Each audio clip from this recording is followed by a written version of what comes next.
Chapter 3. Life or Death. Tigers, said Annie. Cool! Jack read more. A wild tiger eats almost 5,000 pounds of fresh raw meat a year. Oh, not so cool, said Annie. Jack went on. Tigers usually leave elephants alone, and like many smaller cats, tigers often avoid wild dogs.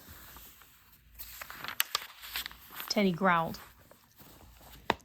Wild dogs, not a shrimp like you, Jack said to Teddy. A tiger would eat you in a minute. Teddy growled again. Arrgh. Just then, Ka and Ko began hooting. Coo, coo, coo! The peacocks cried. Caw, caw, caw! The small deer made short barking sounds and stamped their hooves.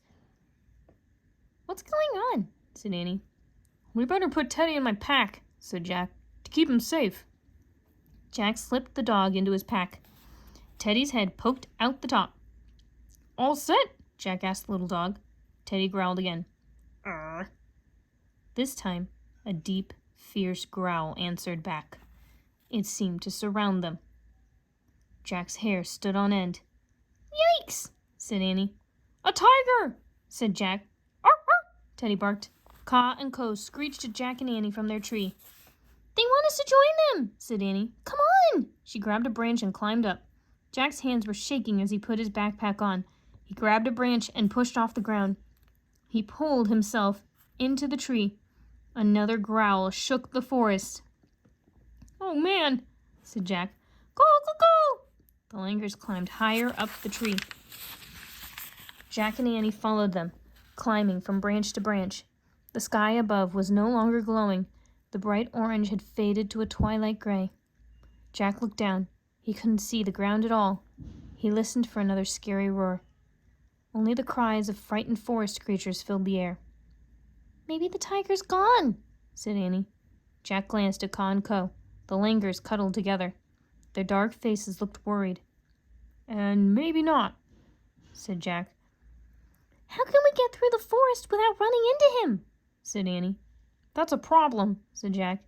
And it's getting dark. Soon we won't be able to see anything. Ka and Ko hooted again. They pointed down the tree trunk. Arr, arr! Teddy barked from Jack's pack. Do they see the tiger? Jack asked, his heart thumping again. He couldn't see anything but leaves and branches. Then far below, he saw the tree trunk move.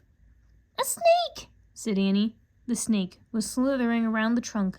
It had black and tan markings. The snake's body was as thick as the tree trunk. A python, breathed Jack.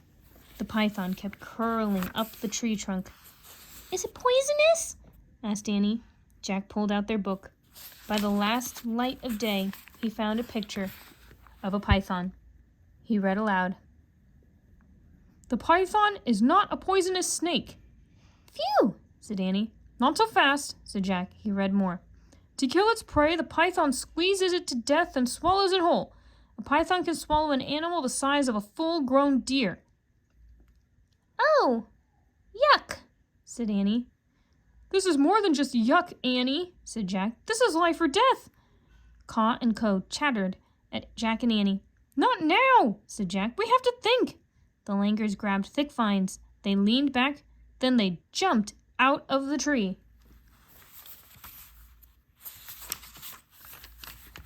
The langurs swung through the air like trapeze artists. They swung over bushes and tall grass and landed in another tree.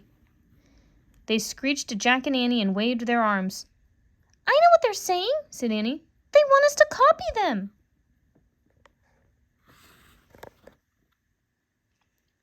Chapter 4. Swing time.